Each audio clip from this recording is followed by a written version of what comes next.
Okay guys, we're here out in my horse arena that I have set up for a trail course, but we're going to today practice some agility. So agility in dogs is kind of like trail for horses, okay? So it's going through different obstacles. The only difference is it's kind of like speed trail. So I have a horse that's a barrel horse, and literally when she does trail, she kind of makes it a timed event. So the goal is kind of similar to like a trail class, is that you want to do it cleanly. You want to do the obstacles as it's described. So if it asks for specific contact for a certain time period, you need to do it. If it asks for it to be done a certain way, you need to do that. And then, like I said, different from trail, it is actually a timed event. So you got to do it clean plus timed, okay? Now, different organizations will, and there's different types of classes. So you may have some that's just focused on one type of obstacle, whatnot. And different organizations have different rules. So again, check your different organizations if you're going through like AKC to see what it is. Now, how do you get started with it? First, like I said, is to find out what is required for the different classes that you might be interested in. What the rules are, are there specific rules in that? The other thing then you want to do is, of course, get your dog where they are at least on a leash. Now, when you do agility, you're not going to be on the leash, but you need to at least have some control as you're working through the obstacles. This little guy is young. So again, he's only around a year old, so we're just learning the leash, so you got to be patient. Same thing, the big guy behind me, he's only, again, around a year old, so they're learning the leash training, but you can still add this into the leash training, but you do want to have some control over. You don't want to be fighting them on the leash, okay?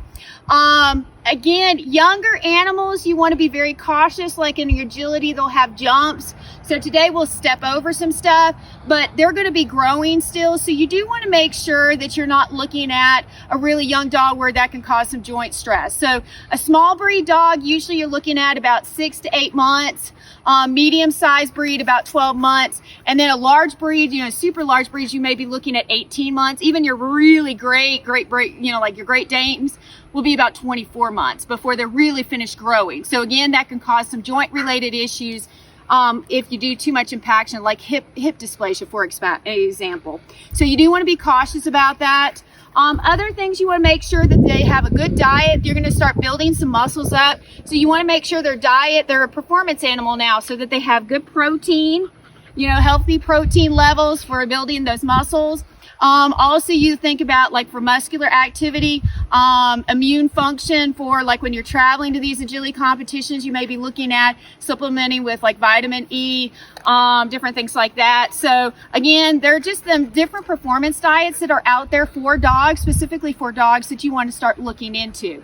Again, in the baby stages, it's not as important, but when you really start to be competitive, you want to think about that. But just a proper diet so that if they're not healthy, they're not going to be able to do some of this exercise in the activities. And then finally, taking it slow, okay? So couple things. So you leash train, you got to start at leash training, but then you're going to start looking at potential obstacles. And if you notice, I got in my pocket, which he's already found, I've got some treats. So again, we're going to do a reward system. A lot of times you'll use what we call operant conditioning, which includes a positive reinforcement of some sort. Some of your dogs, you'll find that they'll be ones that you don't really have to give them a lot of treats. They just want to go.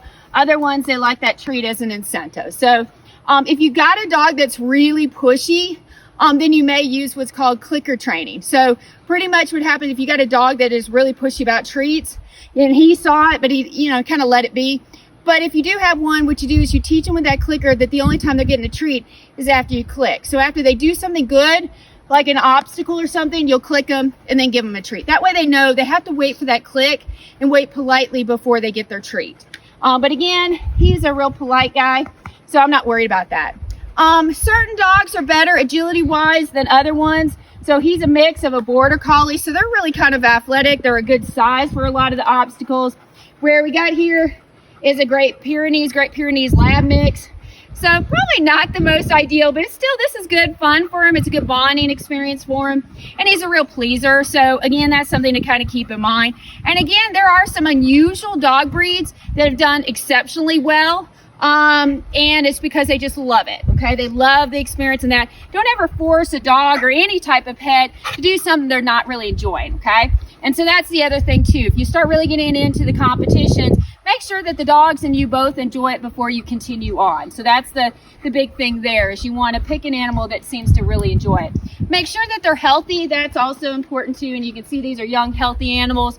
Again, if they've already got some arthritis and some joint issues, you know, that may be something that you need to consider. So again, those are some main points here. So first thing we're going to start off is just by leading them, but we're going to add an obstacle to it. So you see here, we just have a pole, and I'm just going to ask JoJo to walk over the pole. There you go. And again, same thing with Smokey. I want to make sure that he's paying attention and he's moving straight forward. So he did better this time. The first time he's kind of crowding me. So again, Smokey's kind of doing a little better job. One of the things, you want to make sure that they're respectful of your space. And so again, like I said, he gets a little bit of a crowding. So again, that's just kind of getting him focused and getting him steering over it, okay? So that's the first thing. Now, other obstacles you can work on, and again, he gets a little distracted. That's very common in a lot of these breeds that you can get. As they get distracted, so you want to keep them focused. This is a great opportunity to keep them focused.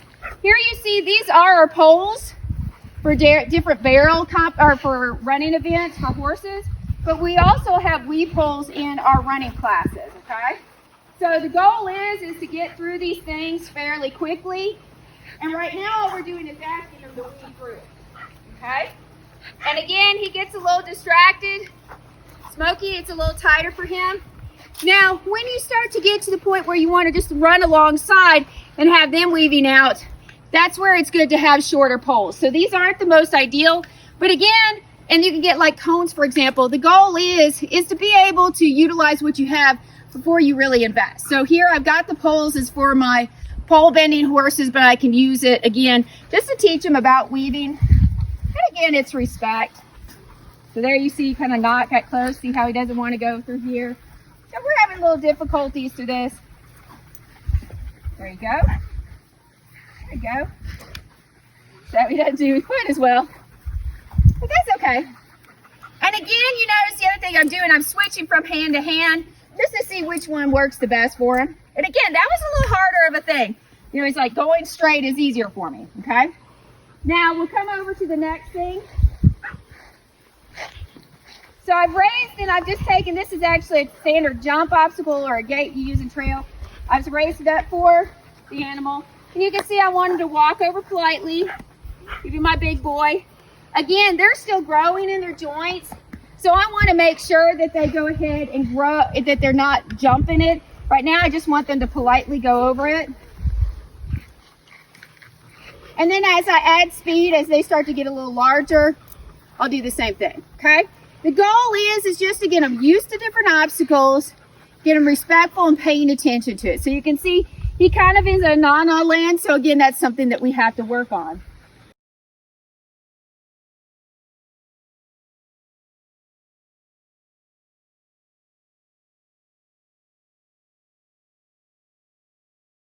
And your agility will have what's called a table. The goal is for that animal, of course, will be off the leash, is to stand on, make contact with, or sit on, depending on the different classes. Usually it's sit on the table quietly for 5 seconds. So be still for 5 seconds, okay? And that's hard for him to do. You can see he's like, no, I don't want to do it. But again, so we're going to go ahead and just make him sit still for 5 seconds. 1, 2, 3, 4, 5. Okay? I'm going to give him a treat. All right, we'll try to do the same with Smokey. All right. Now, eventually, hopefully, instead of me having to really hold him tight or really struggling, so again, Nick, count to 5. 1, 2, 3, 4, 5. Okay? So again, and then, yeah. And again, eventually I should get to the point where they'll stand. Oh, he's got to finish his treat. We gave him a little big treat. There you go. Good boy. Is that they'll stand without me having to rub on or anything. So now here I'm not rubbing. 1, 2, 3, 4, 5. All right? Good boy. I'm going to just give him a small little treat there. Okay? Walk off. So, same thing, Nick, when you bring him on, just make him stand without holding or without petting. If he wants to sit, that's fine. 1, 2, 3, 4, 5. Good. And so what we'll move up from there is eventually we'll get where we'll place them on there, and maybe we'll stand on the outside of it. Maybe we'll go ahead and loosen up the leash itself and make them stand. And eventually we'll bring them on with the leash, unhook, and then make them stand in place. Okay, and that's where teaching them to sit, lay down is really helpful. And we haven't, like I said, we're still getting a little bit better on our leash training part of it. But that's the next kind of objective there. So you can see some basic obstacles. So you're looking at, like in your agility competitions, you may see like jumps, tables. You'll see things they'll have to climb up and down on, the weave poles, different things like that. You'll see where they have to run through like a tunnel, for example. Again, a lot of this stuff you can make do with stuff that you have at home, and that's a good place to start. And whether, like I said, I'm not probably the most hopeful. I did have an Australian Shepherd that was a lot more talented at this kind of stuff. But I can start there and kind of build. And no matter what, I'm teaching him respect. I'm also spending that time bonding with my animal and doing it. Same thing with, like, for example, Smokey. Typically you don't see Great Pyrenees doing agility in a lot of these competitions. But this still is a good opportunity for teaching them some basic training, and for me, again, spending some time bonding with my animals. So have fun doing your agility training. Start baby steps and kind of work from there.